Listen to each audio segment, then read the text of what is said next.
bukan pertama kalinya aku disakiti oleh laki-laki. Ini adalah yang ketiga kali. Tapi justru yang ini yang membuatku benar-benar hancur. Seolah semua harapan yang telah aku bangun bersama dia sia-sia. Bagaimana tidak? Hubunganku selama hampir 7 tahun dengan pacarku Hadi harus berakhir. Dia meninggal dunia. Hampir 2 bulan ke belakang, Hadi terbaring di rumah sakit, terkena leukemia. Dan aku benar-benar tidak bisa mempercayai hal ini. Sakit sekali rasanya. Hati kecilku yang egois sempat berkata, lebih baik aku saja yang lebih dahulu meninggalkan dia, supaya aku tidak merasakan kehilangan seperti ini. Beberapa saat setelah kepergiannya, rasanya aku butuh waktu untuk menyendiri, menjauh dari Bandung, sejenak melupakan semua hal yang bisa mengingatkanku pada Hadi. Mungkin sekitar 3 atau 4 bulan. Sampai akhirnya aku siap lagi untuk menjalani kehidupanku di Bandung. Aku memutuskan untuk pergi ke suatu daerah di Subang untuk tinggal sementara bersama nenek. Saat itu mengasingkan diri di rumah nenek adalah pilihan terbaik.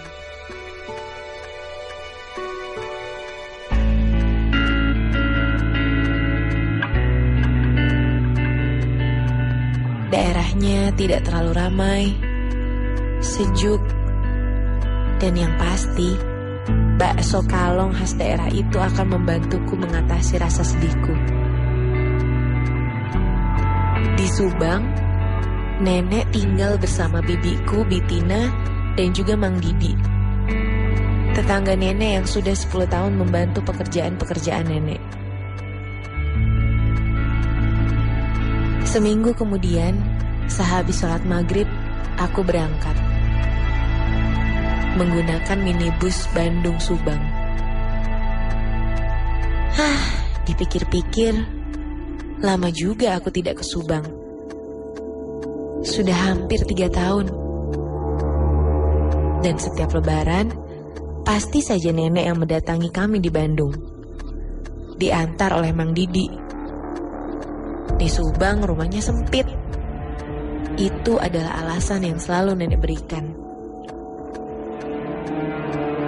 Sekitar jam 8:30 malam, aku sampai di terminal Subang. Aku pun segera memanggil tukang ojek. Karena dari terminal ke rumah nenek harus menggunakan ojek sekitar 20 menit. Dan tak lama aku sampai. Aku membayar ojek dan berjalan menuju halaman rumah nenek. Halaman yang khas, penuh dengan pot-pot kecil berisi tanaman kaktus. Jalan setapak buatan dari batu, dan sebuah sumur timba yang memang masih digunakan. Bahkan, warga sekitar sering mengambil air dari sumur nenekku untuk kebutuhan sehari-hari, karena airnya memang jernih sekali.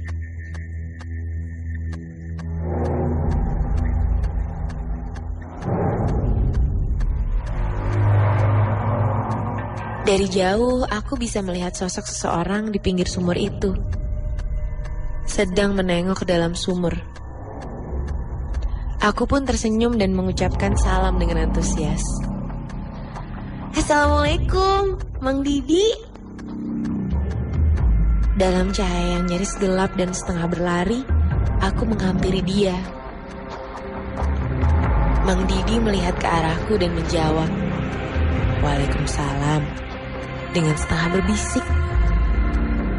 Lalu dia menaruh jari telunjuknya di bibir, memberi tanda agar aku diam. Aku menghentikan langkahku karena kaget, tapi juga heran. Lalu Mang Didi memberi isyarat agar aku mendekatinya. Aku pun menurut. Setelah sampai di sebelahnya, aku segera cium tangan, kemudian bertanya dengan setengah berbisik. Lagi apa sih Mang Didi? Kenapa harus bisik-bisik? Lalu Mang Didi menjawab, "Shh, diam dulu nih ya. Mang Didi teh lagi nunggu." Karena penasaran, aku terus saja bertanya, "Nunggu apa, Mang?" Mang Didi mendekatkan wajahnya padaku kemudian berkata, "Nunggu setan. Setan anak kecil yang dulunya mati jatuh di sumur ini. Makanya kamu tuh jangan ribut nih ya."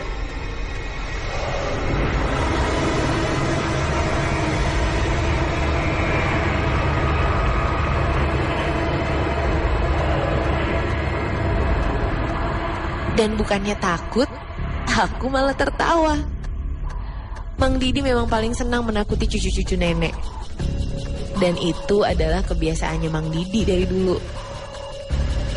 Karena ketika aku kelas 3 SMP, aku menangis menjerit-jerit karena Mang Didi berkata di kepalaku ada tuyul. Dan akhirnya setelah nenek menegurnya, Mang Didi tertawa dan berkata kalau itu hanya bercanda. Lamunanku buyar ketika Mang Didi kembali menyuruhku diam.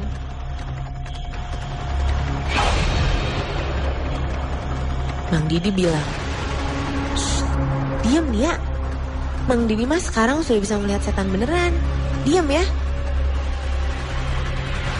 Aku hanya tersenyum lebar dan berkata bahwa aku bukanlah anak kecil lagi. Aku mencium tangannya sekali lagi, kemudian melangkah ke dalam rumah.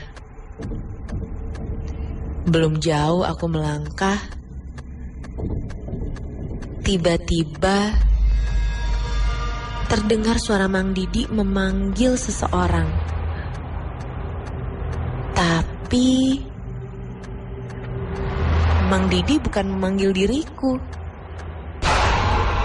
Ia memanggil nama orang lain. "Yan, ya Yan, naik Yan, basah nanti." Ketika aku menoleh ke belakang, aku melihat Mang Didi sedang melihat ke dalam sumur sambil terus memanggil seseorang bernama Yayan. Astaga, segitu niatnya Mang Didi ingin menakutiku. Aku berbalik dan meneruskan langkahku masuk ke dalam rumah nenek. Dan ternyata nenek beserta Bitina sudah tidur. Aku mencium kening nenek dengan lembut. Walaupun sempat terbangun, kemudian nenek tidur lagi setelah aku memintanya. Aku sayang sekali pada nenek aku. Aku menuju kamarku dan segera membereskan pakaianku. Karena 3 bulan ke depan, kota Subang akan menjadi teman akrabku.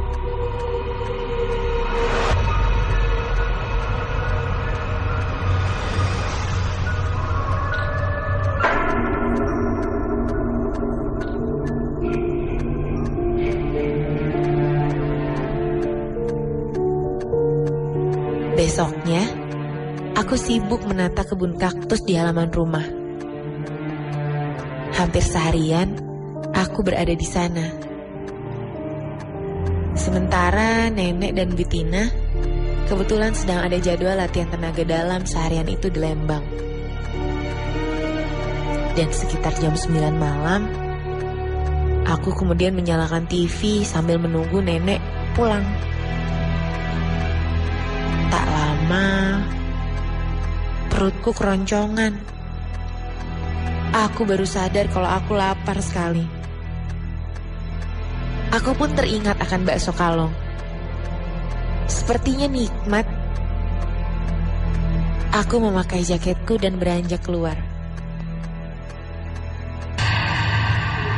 Ternyata Di halaman ada Mang Didi yang sedang menimba sumur. Aku pun menegurnya. "Mang Didi, anterin lah ke Bakso Kalong." Mang Didi menoleh dan tersenyum kemudian menjawab, "Aduh Nia, sendiri saja lah ya. Mang Didi sedang sibuk ini." Aku mendekatinya dan berkata, "Mang Didi mah, ya udah tuh nitip rumah ya Mang." "Oh iya, ngapain tuh Mang Didi nimbang air jam segini? Sampai keringetan gitu." Sambil ngos-ngosan, Mang Didi menjawab, "Mang Didi bukan nimba air." Aku penasaran dan bertanya lagi, "Hei, terus ngapain tuh?" Masih sambil menimba, dia menjawab, "Ini lagi nyari kepalanya si Yayan." Refleks aku mencubit tangannya dan berkata bahwa itu tidak lucu.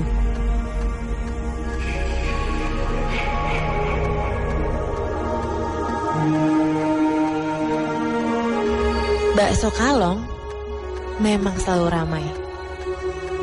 Diberi nama Bakso Kalong karena buka dari jam 9 malam hingga jam 3 pagi. Rasanya enak sekali. Aku memesan 4 bungkus bakso untuk aku, Nenek, Bik Tina, dan Mang Didi. Rp20.000 saja. Sangat murah untuk bakso seenak ini. Dan setelah membayar, aku pun kembali ke rumah nenek. Ketika sampai, aku lihat Mang Didi sedang duduk di pinggir sumur sambil mengelap-ngelap keringatnya. Aku bertanya, apakah nenek dan Bitina sudah pulang? Mang Didi menjawab sudah, dan mereka baru saja sampai katanya. Aku pun mengajaknya masuk untuk makan bakso bersama-sama. Mang Didi berkata akan menyusul. Masih lelah katanya. Aku kemudian mendekati Mang Didi, kemudian menggodanya. "Udah ketemu Mang kepala si Yayan teh?" Aku tertawa. Lalu Mang Didi berkata, "Sudah tuh Nia."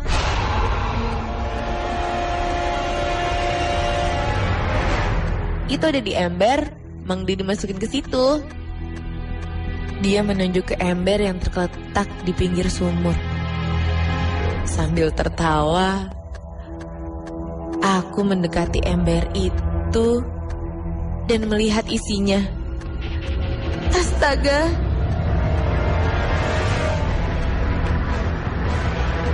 Tanganku seketika gemetaran dan bungkusan baksonya pun jatuh. Karena di ember itu benar-benar ada sebuah kepala. Lalu Mang Didi mengambil kepala itu dan mendekatkannya pada wajahku. Ya Tuhan, kepala seorang bocah yang membiru kehabisan nafas. Aku kontan menjerit dan melempar kepala itu. Astaga, itu adalah benar-benar sebuah kepala. Karena kulitnya nyata sekali. Aku kemudian lari ke dalam rumah, mendatangi nenek dan Bitina sambil menangis. Aku berkata kalau aku kesal sama Mang Didi yang sudah keterlaluan menjahiliku. Nenek terlihat bingung. Lalu bertanya apa sebetulnya maksudku. Masih sambil menangis, aku pun menceritakan semuanya. Kejadian dari semalam aku datang hingga kejadian kepala barusan. Lalu nenek dan Bitina nampak pucat. Dan dengan pelan, nenek berkata, kalau Mang Didi sudah meninggal 2 minggu yang lalu karena terpeleset di pinggir sumur saat sedang mengambil air. Ya Tuhan, lalu siapa sosok di sumur yang aku ajak ngobrol selama ini?